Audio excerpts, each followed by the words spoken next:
Batch 2. Dan saya juga mau mengingatkan kembali ke sobat-sobat penobrak batas bahwa pada sesi 1 kita akan fokus ke pemaparan materi via Zoom dari pukul 9.15 sampai 9.45. Tapi di 5 menit terakhir kita akan ada sesi foto-foto dan ucapan terima kasih tentunya. Jadi untuk kelancaran acara, mohon mikrofonnya dinonaktifkan dulu atau di-mute dulu ya. Nanti kalau ada pertanyaan, boleh langsung kontak saya atau Dinda di WA, oke? Oke, karena mentor tamu kita sudah hadir, kita sapa dulu, kita sapa lagi. Halo Kak Jo, apa kabar? Halo, kabar baik, kabar baik. Gimana Reza kabarnya? Kabar baik juga. Oke, sobat-sobat penobrak batas, pasti sudah tahu dong kalau hari ini di sesi pertama kita akan bahas seputar CV dan portofolio yang akan dipandu langsung oleh Kak Jo William. Mentor tamu kita yang satu ini adalah seorang lulusan hubungan internasional dari Universitas Parahyangan Bandung tahun 2016.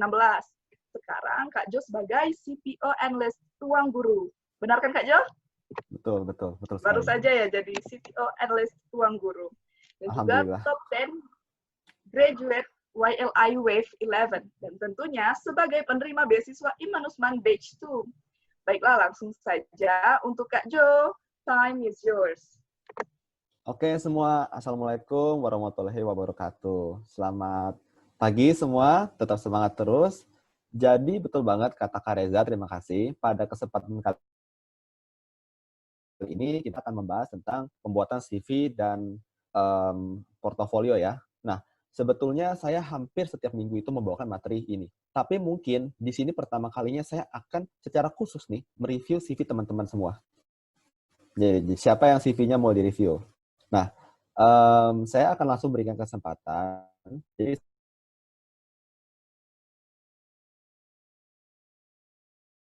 Jadi saya akan berikan link di dalam fitur chat.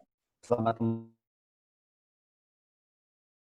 teman-teman dengerin saya. Teman-teman juga boleh memasukkan CV kalian dalam link itu. Nanti setelah sesi bisa review di sini form ya. Jadi di sana itu bisa masukin CV. Kalau bisa bentuknya dalam JPG, gambar. Yang kedua, tolong hitamkan biodata kalian. Jadi seperti nama, tempat tanggal lahir atau informasi sensitif. Masukin CV kalian dalam bentuk gambar, sama informasi pentingnya tolong dihilangkan. Nanti kalau ada waktu kalian secara bersama. Oke? Sekarang kita akan mendengarkan dulu penjelasan tentang CV dahulu ya. Oke, sebentar.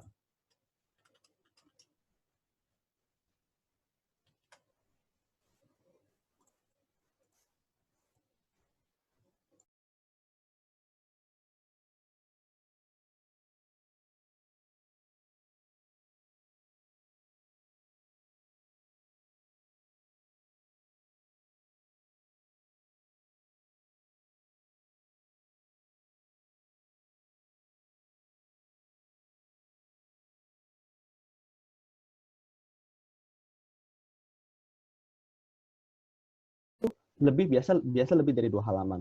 Karena CV ini tujuannya adalah untuk akademisi. Jadi sesuai namanya CV, itu adalah riwayat perjalanan hidup kita dari awal sampai akhir.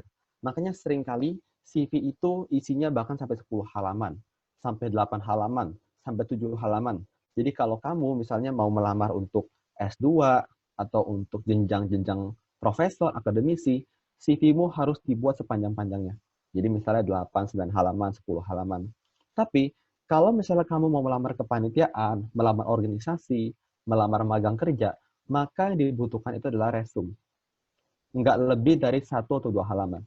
Isinya ringkas, to the point, dan relevan dengan apa yang ingin kita capai.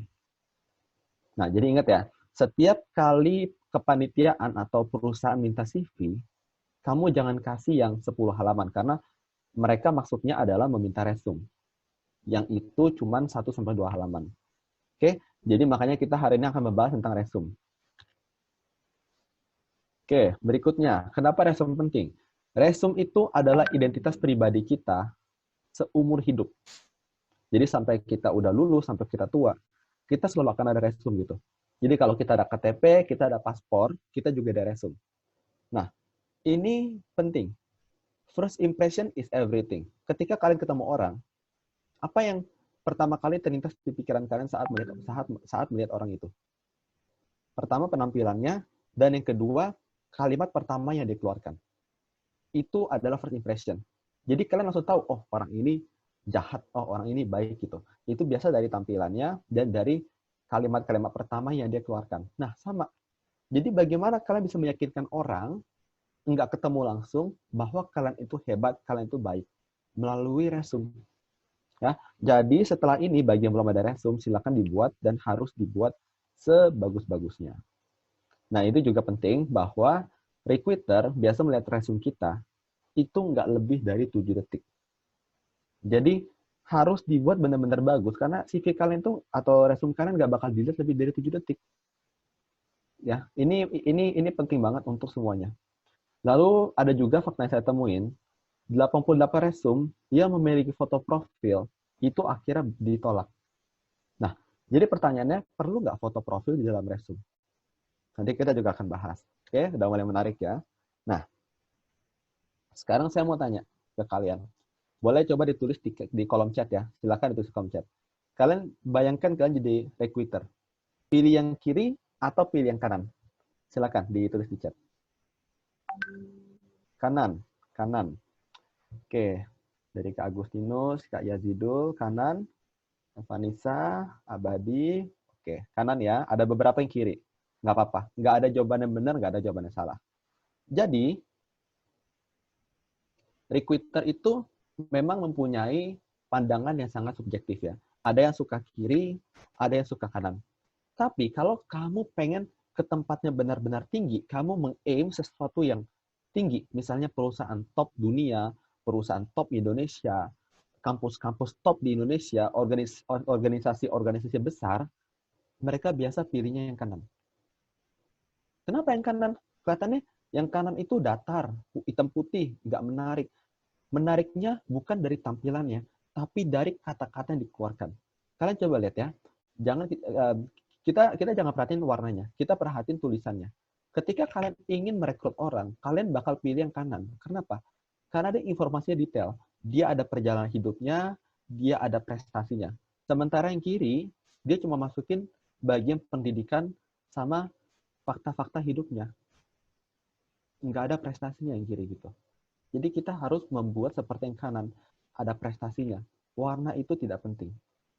Itu ya. Kecuali kalian mau melamar sebagai industri kreatif lah, baru warna dimasukin. Oke. Nah, kesalahan umum saat membuat resume. 9 kesalahan umum saat membuat resume. Yang pertama, menyertakan informasi pribadi yang tidak relevan. Agama, status pernikahan, jumlah bersaudara, tinggi badan, berat badan, jenis kewarganegaraan. Saya juga kadang ketemu gitu. Itu nggak perlu. Instagram, Twitter juga nggak perlu. Cuman cukup nama,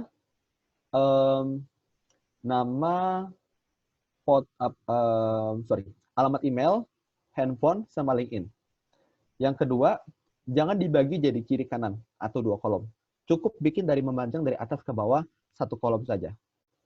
Yang ketiga, jangan masukin foto profil di resume saat tidak diminta, kecuali kalau diminta. Nah, yang keempat, nggak perlu masukin pendidikan yang udah nggak relevan. Jadi kalau misalnya pendidikan kalian terakhir SMA, SD, SMP nggak usah dimasukin. Kalau kalian S1, SD, SMP, SMA nggak usah dimasukin. Oke? Yang kelima, jangan membuat tolak-tolak ukur sendiri. Jadi, siapa di antara kalian yang masih sering pakai bintang-bintang? Microsoft PowerPoint, bintang 3 dari 5. Microsoft Word, bintang 2 dari 5. Itu sangat salah ya. Itu udah kesepakatan semuanya lah. Itu adalah bentuk yang salah. Karena itu penilaian sangat-sangat subjektif. Itu tidak baik. Oke? Nah, berikutnya ini normal. Menggunakan font yang nggak umum, menggunakan warna atau simbol yang terlalu banyak, menggunakan bahasa yang berganti-ganti. Jadi kalau kalian bahasa Indonesia, penuhin bahasa Indonesia. Kalau kalian bahasa Inggris, pakai bahasa Inggris. Jangan bahasa dicampur-campur. Jangan ada bahasa kayak misalnya atasnya experience, tahunya bawahnya bahasa Indonesia gitu. Itu jangan kayak gitu ya. Oke. Nah, ini contoh CV, ini contoh resume saya pas masih kuliah. Jadi, saya waktu itu pakai bintang-bintang, salah, dimarahin sama recruiter waktu itu, saya ingat. Jadi saya dimarahin karena ini jelek gitu. ya pantas kamu nggak diterima di mana-mana. Karena bahkan resume sendiri bentuknya kayak gini. Pakai bintang-bintang, warnanya juga kurang menarik. Lalu di sini masukin foto profil saat nggak diminta. Di sini masukin pendidikan yang udah nggak relevan. Ada SD, ada SMP. Gitu. Dan di bagian paling kanan, ini kita masukin bahasa, masukin skill yang dikuasain, tapi nggak dideskripsikan. Jadi saat kita masukin bahasa, masukin skill, itu harus kita deskripsiin. Indonesia kita sejago apa, Inggris kita sejago apa, itu harus dideskripsiin secara singkat. Oke, sebentar ya teman-teman, saya harus kirim chat dulu. Oke, ya.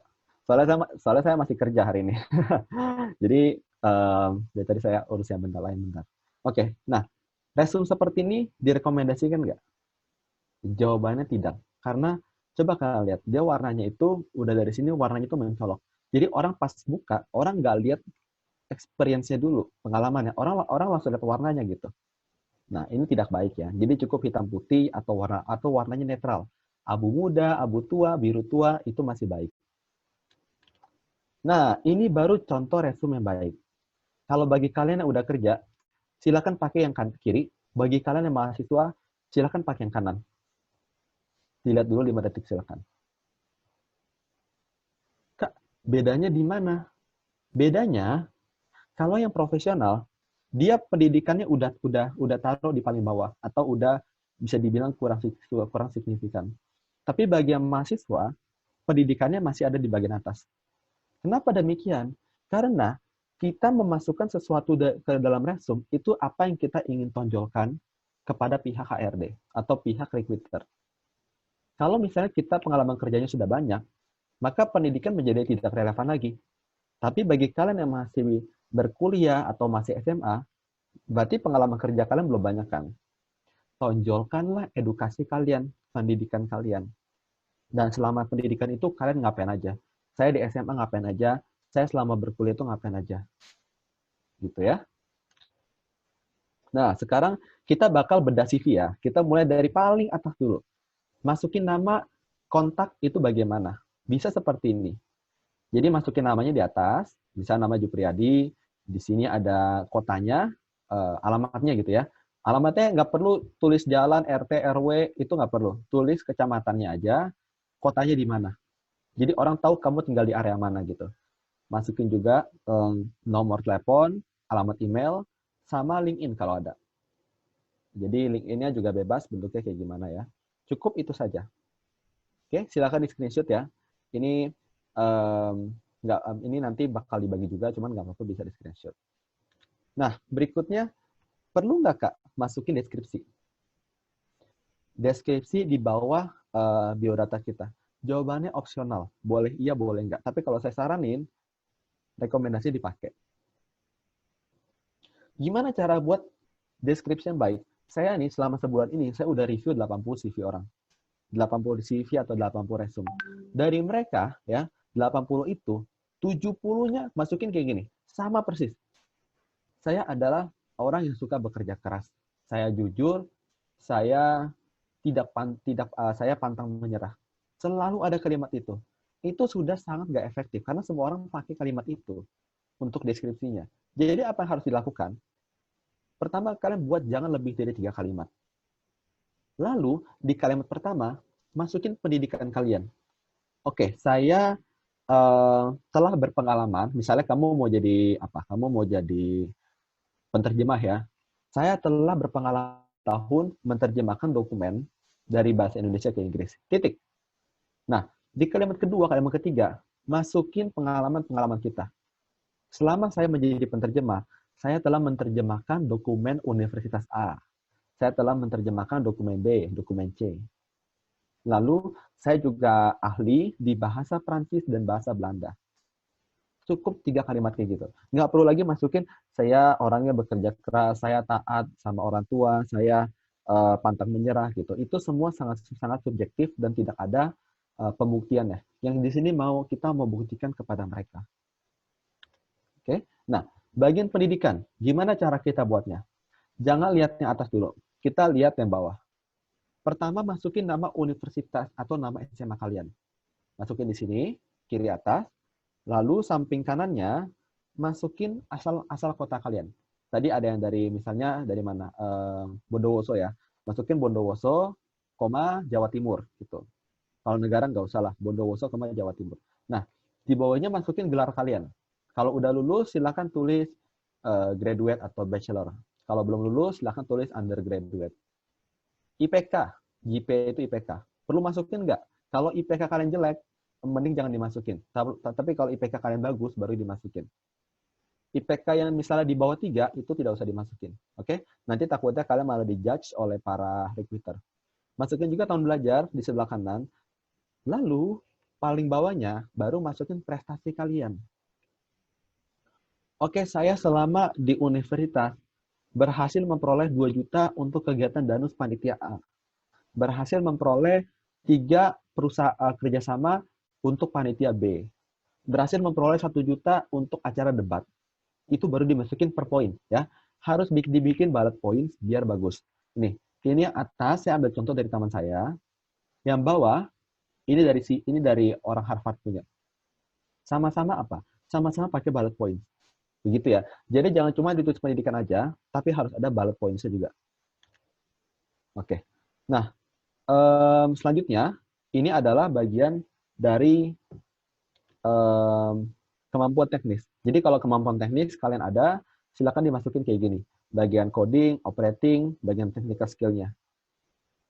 Nah, selanjutnya kalau ada pengalaman kerja, juga digunakan seperti yang sebelumnya ya. Jadi masukin list prestasinya apa aja, nama kotanya, tahun bekerjanya. Semua dimasukin juga. Ini juga sama, jadi ini contohnya, per poin itu dibikin ada angkanya. Jadi jangan cuma dijelasin doang, kalian pernah danus, tapi harus ada angkanya juga. Berapa ribu, berapa ratus ribu, berapa jumlah perusahaan, itu semua harus dimasukin. Nah, waktu saya udah nggak banyak ya. Oke, saya skip. Nah, ini adalah bagian pengalaman kepemimpinan. Kalau ada pengalaman kepemimpinan, juga dibuat sama. Jabatannya apa, tempatnya di mana, lalu tahunnya itu tahun berapa. Baru di bawahnya dimasukin pengalaman-pengalaman atau prestasi juga kalian raih gitu. Nanti slide-nya juga saya bagi ya. Jadi nggak usah takut. Nah, bagaimana cara membuat prestasi yang bagus? Cara membuat kata-kata yang bagus. Kuncinya VO, verb. Jadi verb-nya itu kita buat sedemikian rupa, jadi pengalaman kita biasa-biasa aja, jadi kelihatan powerful. Nih, ini saya ambil beberapa contoh ya. Jadi, coba kalian lihat yang gambar kiri. Dia ngomong, bagaimana kita menuliskan, saya mengganti bohlam lampu di kamar ke dalam resume. Saya mengganti bohlam lampu. Biasa banget, semua orang bisa lakuin. Lalu orang ini bilang, single-handedly managing the successful upgrade and deployment of new environmental illumination system with zero cost overruns and zero safety incident. Itu adalah sinonim dari mengganti bohlam lampu. Tapi kata-katanya dibuat segitu bagusnya, jadi orang ngelihat, wow, kalian ini hebat gitu. Padahal yang kegiatan kita lakukan itu sebetulnya biasa aja. Nah, cara gimana? Pertama, gunakan kalimat-kalimat di sebelah kanan ini, ya. Namanya action verb list. Jadi kalau kamu misalnya ahli di, misalnya kamu orang komunikasi gitu, maka gunakan pertama-tama kalimat ini. Address, affect, advertise, author, balance, dan sebagainya. Tapi kalau kamu pernah memimpin, gunakan kalimat awalnya accomplish, acquire, administer, apply, dan sebagainya. Jadi contohnya begini. Saya berhasil memimpin 5 anggota tim. Tapi kalau dibikin dari action verb list, successfully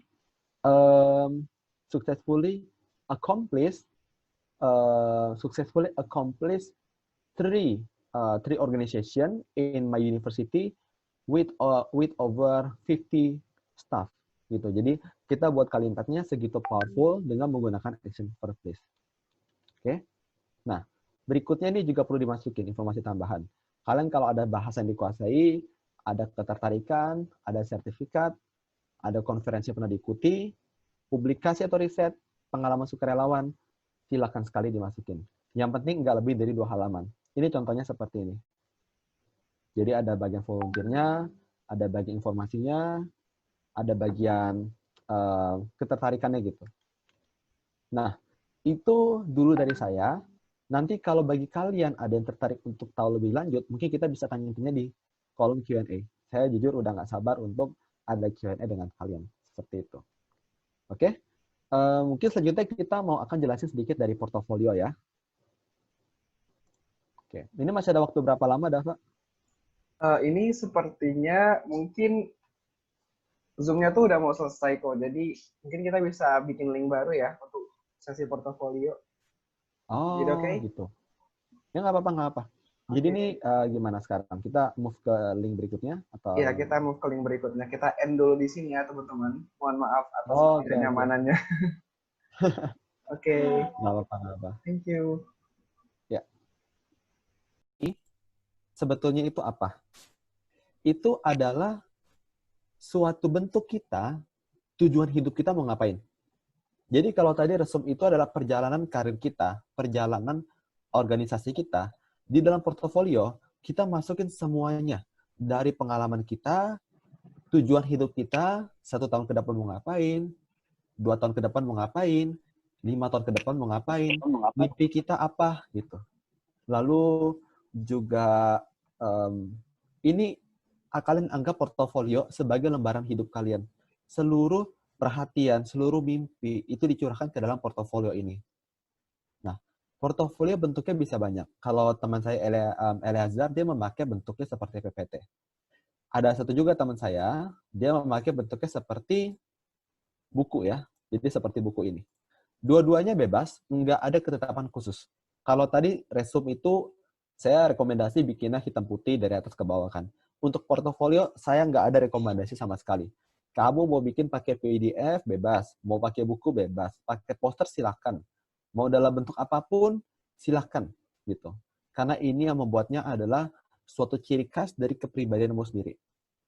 Nah, tapi apa saja poin-poin yang direkomendasi ada di portofolio? Yang pertama adalah masukin deskripsi perjalanan hidupmu. Nih, seperti ini Ezar itu dia masukin. Dia itu siapa, namanya, kenapa dia membuat portofolio ini. Jadi kasih tahu alasan kalian membuat portofolio ini. Lalu sebutin kalian ingin menjadi apa ke depannya, apa mimpi kalian. Lalu bold tulisan itu. Di bold itu dihitamkan dengan lebih detail.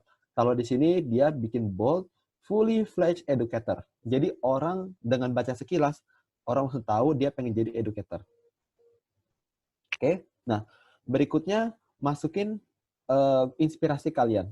Jadi kalau di sini dia masukin, saya asalnya dari kota kecil bernama Ambarawa, tetapi itu tidak menghilangkan mindset saya. Saya melihat di masyarakat banyak terjadi problematika atau masalah seputar pendidikan. Maka dari itu saya ingin A, B, C. Untuk mencapai A, B, C, saya melakukan misalnya melakukan pendidikan di Sumbawa, telah melakukan pendidikan di Banten gitu. Kuncinya di sini masukin seluruh deskripsi perjalanan hidupmu. Kalau tadi di dalam resume cuma 2-3 kalimat, di sini dibikin sepanjang mungkin. 3 paragraf silakan, 4 paragraf silakan. Oke? Nah, ini sebetulnya ada yang miss ya. Jadi perlu setelah masukin deskripsi, buat daftar isi. Misalnya halaman 1-3 membahas tujuan hidup. Halaman 4-8 membahas tentang pengalaman organisasi. Halaman 9-10 membahas tentang cita-cita. Halaman 11 membahas tentang nilai-nilai dan misi-misi kita di dalam hidup. Misalnya gitu. Intinya harus ada daftar isi. Oke? Ya, kalau nggak salah teman saya ini satu ada daftar isi ya. Coba kita lihat. Nah, kayak gini ya. Jadi ada daftar isinya itu di sini. Bentar. Nah, seperti ini. Saya nggak tahu ini kelihatan enggak. Nah, dia masukin nih. Misalnya kontennya. Di halaman 3 ada tentang promosi diri. Konten 9, halaman 9 ada apa? Halaman 15 ada apa? Halaman 21 ada apa? Jadi penting di awal kita buat daftar isi. Kalau enggak, orang nggak ngerti kita itu bahas apa. Oke? Jadi pertama deskripsi, kedua daftar isi. Nah, yang ketiga, kita masukin tujuan hidup kita dalam jangka pendek sama jangka panjang. Kalau jangka pendeknya, misalnya di sini, dia masukin dalam tahun ini dia pengen jadi exceptional student, jangka pendek. Jangka menengahnya, yaitu 2-3 tahun ke depan, dia mau meraih S2 di Amerika. 2-3 tahun ke depan, jangka menengah. Jangka panjangnya itu 5-10 tahun ke depan. Itu mau ngapain? Nah, di sini dia bilang dia pengen jadi education curriculum developer. Kerjaan tetapnya seperti itu. Oke? Masukin tujuan jangka pendek, menengah, panjang. Setelah itu, untuk mencapai tujuan itu, kamu ingin melakukan apa saja. Jadi di sini bisa dimasukin. Untuk mencapai tujuan jangka pendek itu, kamu sekarang berkuliah di sini. Kamu ingin join organisasi ini. Kamu ingin membuat ini. Kamu ingin membuat itu. Semua dimasukkan, buat semenarik mungkin. Kalau mau pakai simbol silakan, kalau nggak mau juga silakan. Oke? Nah, selanjutnya baru masukin pengalaman dan prestasimu ke dalam. Kalau di sini ada pengalaman akademis, ada awards ya, awards juga dimasukin kalau misalnya ada. Nah, berikutnya adalah dimasukin pengalaman dan keahlianmu gitu. Kalau di sini biar nggak ribet, dia membaginya menjadi 3 keahlian. Yang pertama, keahliannya adalah mengajar, teaching. Yang kedua adalah volunteering atau jadi sukarelawan. Yang ketiga adalah mentoring dan leadership. Jadi kamu harus identifikasi dulu keahlianmu itu apa. Apa yang ingin kamu capai dalam hidupmu. Misalnya tadi dalam jangka panjang kamu ingin menjadi seorang software developer atau IT. Maka dalam jangka pendeknya, kamu ingin bisa menguasai bahasa pemrograman misalnya. Nah, berarti di 3 keahlianmu, itu sebutin. Pertama, kalian saya adalah bahasa Python. Yang kedua, misalnya adalah bekerja sama dengan tim. Yang ketiga adalah kepemimpinan. Nah, di sana baru masukin. Misalnya ini yang sukarelawan dia masukin. Dia pernah sukarelawan di mana aja? Oh, di perpustakaan, di Pemuda GKI Ambarawa, di koordinator di Gereja Gracia Koir. Remaja Pemuda GKI Ambarawa, masukin. Jadi, untuk memasukin pengalaman, jangan kaku-kaku. Boleh masukin gambar, boleh masukin logo, boleh masukin foto kamu sendiri, gitu. Buat sesuai preferensi kamu. Oke? Udah cukup detail ya? Nah, selanjutnya setelah kita masukin pengalaman dan keahlian kita bikin apa? Kita bikin big plans kita. Big plans itu adalah, kalau tadi kan udah tujuan pendek. Nah, di dalam tujuan pendek, menengah, dan panjang itu, apa yang menurutmu paling spesial dari tujuan-tujuan itu? Kalau dalam tujuan pendeknya, kamu ingin menguasai bahasa pemrograman, maka mungkin big plans-nya di tahun ini, kamu ingin masuk ke dalam kursus komputer. Atau kamu pengen ke Jakarta, kamu pengen belajar langsung sama orang-orang yang jago IT.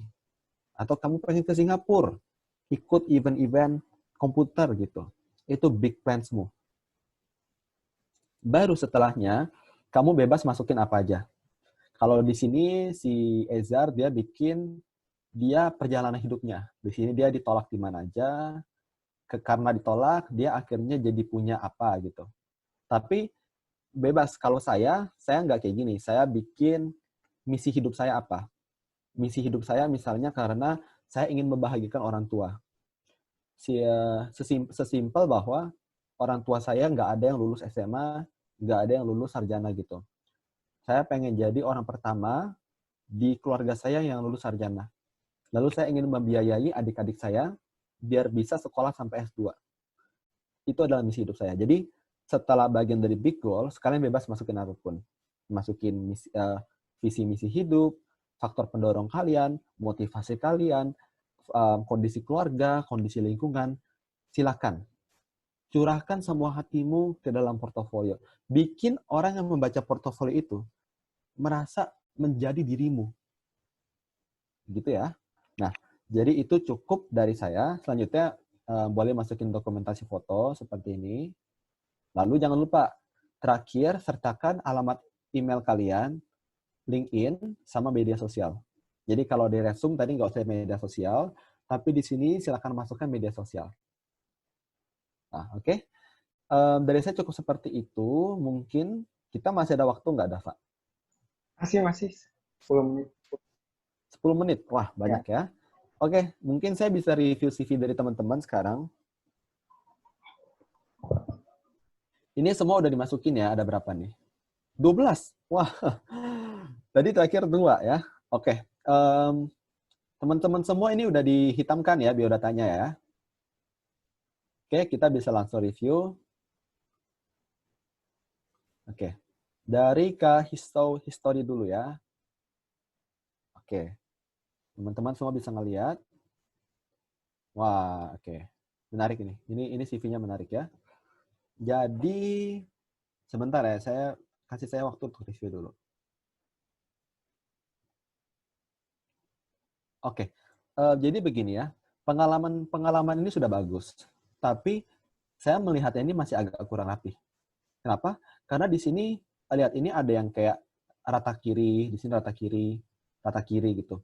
Jadi kelihatannya fontnya itu masih belum terlalu mumpuni ya. Bisa pakai format yang tadi saya berikan. Jadi di sini masukin tempat kerjanya, lalu di sini masukin kotanya di mana, di sini masukin tahunnya, baru di sini posisinya. Nah, di bagian bullet points ini, ya, kalau bisa jangan cuma ada teks, tapi bikin juga ada angkanya. Misalnya kamu di sini ada Riverbend Food Bank Pantry, membantu mendistribusikan bahan makanan. Oke, that's good. Tapi berapa banyak bahan makanan yang kamu distribusikan? Bisa dibuat jadi kayak gini, membantu mendistribusikan bahan makanan sebanyak 500 kotak kepada warga yang membutuhkan setiap minggunya. 500 kotak, 1000 kotak, 2000 kotak. Itu akan membuat orang lebih ngelihat resume kamu lebih powerful. Jadi jangan lupa juga masukin angka. Oke? Nah, di bagian profil, ini juga masukin tentang ini ya, pendidikan. Jadi kayak langsung bisa masukin pendidikan kamu, berapa tahun pengalaman kamu. Misalnya kamu melamar sebagai seorang saya nggak tahu, sebagai seorang body gitu, misal sebagai seorang kepanitiaan, maka kamu sudah 3 tahun bekerja kepanitiaan, lalu baru sebutin kamu seorang pemuda inspiratif, kamu telah punya pengalaman kerja sebanyak 4 kali dalam jangka waktu 3 bulan, seperti itu. Jadi di sini profil pribadi bisa dibagusin, di sini juga masih bisa dibagusin ya. Tapi sisanya saya nggak ada komentar. Menurut saya ini sudah cukup bagus. Oke? Nah, kita lihat CV berikutnya. Dari Kak Edward ya. Nanti Dava boleh kasih tau ya kalau waktunya udah habis ya. Nah, Kak Edward, ini fontnya kenapa berbeda ya? Ini jadi di sini fontnya gede, di sini kecil. Jadi fontnya pertama harus dibikin semuanya sama. Kalau misalnya mau rata kiri, bikin semua rata kiri. Kalau mau rata kanan, semua rata kanan. Di sini ada stripnya, tapi di sini nggak ada stripnya. Gitu. Jadi harus dibuat semuanya sama, linear. Nah, strip kayak gini menurut saya kurang. Dibikin bullet point saja. Jadi warna yang poin-poin bulat-bulat gitu. Lalu di sini juga kenapa ada jeda gitu. Harusnya bisa dinaikin ke atas. Kalau ada jeda kelihatannya malah kurang rapi ya. Jadi ingat harus dibikin rapi sama juga penggunaan bahasa yang sama. Kalau mau semua bahasa Indonesia, gunakan semua bahasa Indonesia. Ini ada bahasa Inggris, ini jadi bahasa Indonesia gitu. Jadi harus bahasanya sama semua, perhatikan penggunaan font. Oke, kita berikutnya. Dari Kak Matthew. Wah, ini udah boleh ya. Udah oke nih katanya. Di atas sudah bagus. Education juga sudah bagus. Nah, ini kalau misalnya SMA, menurut saya kalau memang mau dimasukkan nggak apa-apa. Cuma kalau saran saya, tidak usah dimasukkan SMA. Jadi perbanyak aja di bidang yang kampus, misalnya di ITB. Maka dia bisa bikin nih poin kedua, poin ketiga, poin keempat di ITB sudah pernah ngapain aja gitu. Ya, kalau misalnya masih belum ada pengalaman banyak, ya udah nggak apa-apa SMA juga ditaruh juga gitu. Pengalaman kerja bagus, tapi itu ya balik lagi harus ada angkanya juga.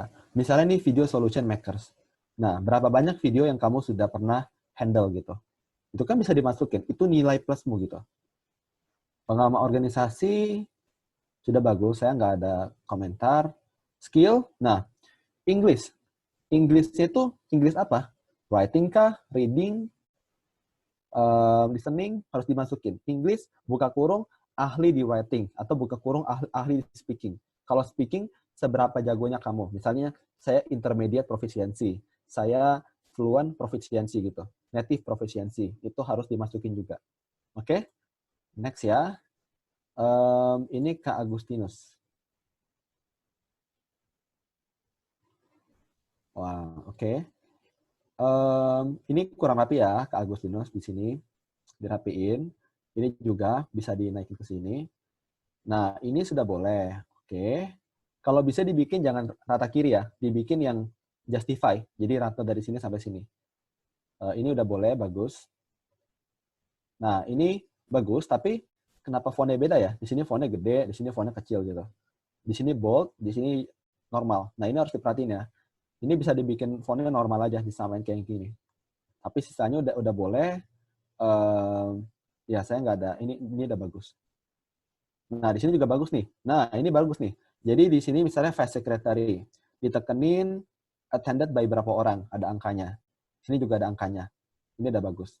Paling fontnya juga diperhatiin ya. Kalau now, berarti N-nya harus huruf besar. Gitu. Jangan ada typo, perhatiin ejaan katanya juga. Volunteer experience juga bagus. Wah, ini ke Amerika ya. Hebat. Achievement. Nah, kalau CV nggak apa-apa ya, 4 halaman ya. Tapi kalau Kak Agustinus mau dalam resume, maka harus jadi 2 halaman. Caranya gimana jadi 2 halaman? Harus pilih pengalaman yang paling relevan. Jadi misalnya ini achievement-nya, oke, orang tahu Kak Agustinus itu pengalamannya banyak. Tapi bisa difilter, pengalaman apa yang menurut Kak Agustinus paling penting. Misalnya kalau dari achievement, berarti bisa pilih yang juara. Juara 3, juara 2, juara 3, juara 1. Yang misalnya partisipan itu mungkin bisa dihapuskan gitu. Kalau misalnya mau dibikin dalam bentuk resume. Karena takutnya, kalau misalnya dikasih dalam 4 halaman ini, terlalu banyak ya. Gitu. Tapi kalau misalnya dalam bentuk CV, nggak apa-apa. Kalau resume, ingat harus didikitin. Oke, kita ke berikutnya lagi. Bagus, bagus. Dari Kak Satria Pradana. Nah, ini warnanya ya. Pertama, warnanya harus dibikin, kalau mau netral atau enggak, cukup dua warna aja. Ini saya lihat jadinya ada 3 warna ya. Ada warna ini, 1, 2, garisnya juga ada warna. Ini juga ada warna lagi di sini. Cukup 2 warna aja. Oke. Ini udah bagus kalimat pertamanya. Udah tahu pendidikannya. Nah, di kalimat kedua mungkin bisa dimasukin pengalamannya ya. Masukin pengalamannya. Di sini sudah oke. Paling bisa SMA ini nggak usah ya, SMP nggak usah. Tekanin aja selama universitas itu pengalamannya apa. Pengalamannya apa, terus juga prestasinya kalau ada. Achievement juga tolong dideskripsiin. Jadi kan orang nggak tahu nih, ini kamu ikut pop jazz kategori itu ngapain di sini. Jadi kamu harus deskripsiin, kamu di sini ngapain. Ini juga sama, harus dideskripsiin. Ini juga harus dideskripsiin ya. Nah, bagian skill, kalau leadership, semua orang juga bisa tulis leadership. Kamu harus spesifik. Misalnya kalau Microsoft Office, bikin buka kurung apa aja. Excel, PowerPoint, apalagi tuh Microsoft Office. Nah, itu semua harus dideskripsiin ya. Microsoft Office, buka kurung Excel. Saya menguasai rumus VLOOKUP, HLOOKUP. Harus dibikin kayak gitu. Oke? Ya, dari Kak Pandu ya. Kak Pandu Kurniawan. Ini bisa di zoom nggak ya?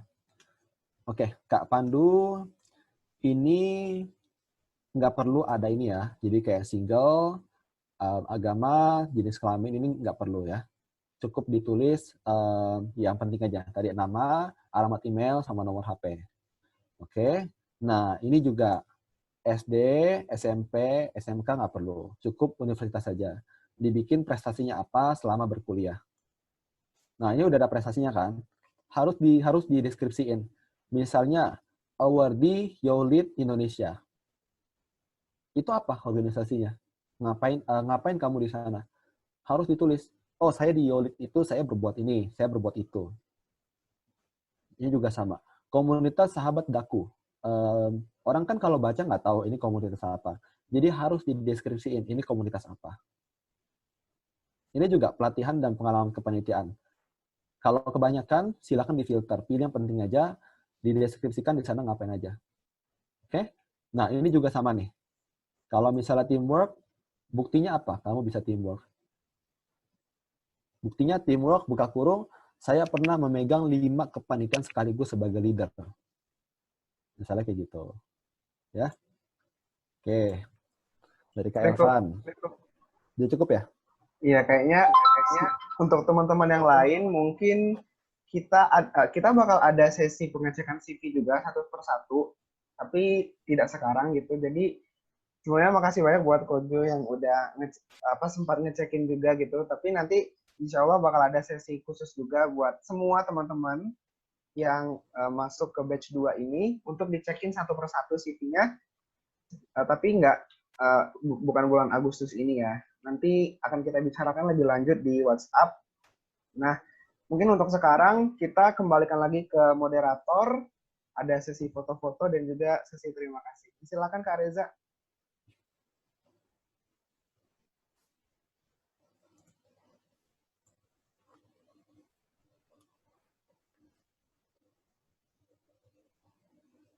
Tapi teman-teman kalau ada pertanyaan silakan ya. Nggak apa-apa ditanyain aja. Kita sambil foto, sambil diskusi juga. Oh iya, nanti bisa di WA juga sih kok pertanyaannya. Oh, oke. Boleh banget. Biar documented.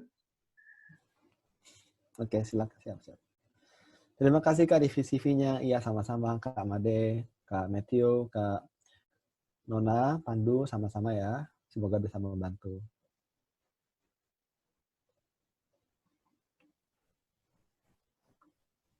Oke, mungkin Kak Rezanya sedang ada masalah koneksi ya. Maklum, karena di kampung, mohon maaf. Jadi, teman-teman semua, bisa nggak kita sebentar nyalakan kamera untuk sesi foto-foto atau dokumentasi?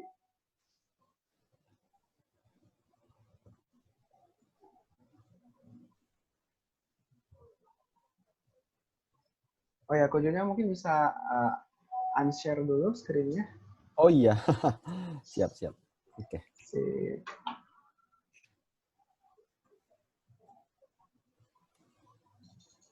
Kita akan lakukan sesinya 2 kali karena ada 2 screen di sini.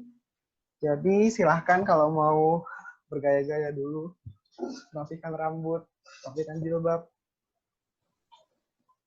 Oke, dalam hitungan 3 ya. Kita screen yang pertama dulu. 1, 2, bentar. 1, 2, 3. Sip. Sekali lagi ya. Bentar. Sebentar, 1 menit.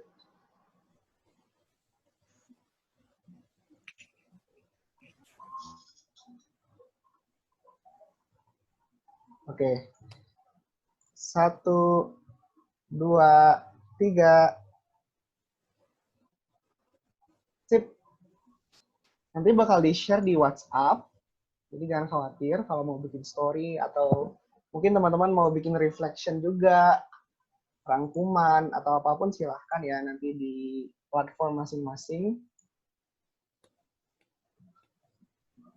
Jadi kita langsung aja kali ke WhatsApp, tapi sebelumnya teman-teman mungkin bisa silahkan nyalakan mikrofonnya, ucapkan terima kasih atau apapun itu ke pembicara kita pada hari ini. Go ahead. Terima kasih Kak Jo. Terima kasih Kak Jo. Thank you Kak Jo. Terima kasih banyak Kak Jo. Terima kasih. Sama, semoga membantu. Ya. Ada yang baru mau masuk ya? Nggak apa-apa lah. Nah, pengingat juga untuk teman-teman yang punya pertanyaan, jangan lupa ditanyakan ke nomor yang di-tag di grup kita dengan format yang sudah ditentukan. Jadi itu aja. Terakhir ya. Thank you very much Kak Jo untuk waktunya. Kita jumpa lagi di grup WhatsApp ya. Sama-sama. Oke. Yang pertanyaan silakan ya. Thank you Anas, Pramosita, Adelia, Gregorius. Izin pamit ya. Ya.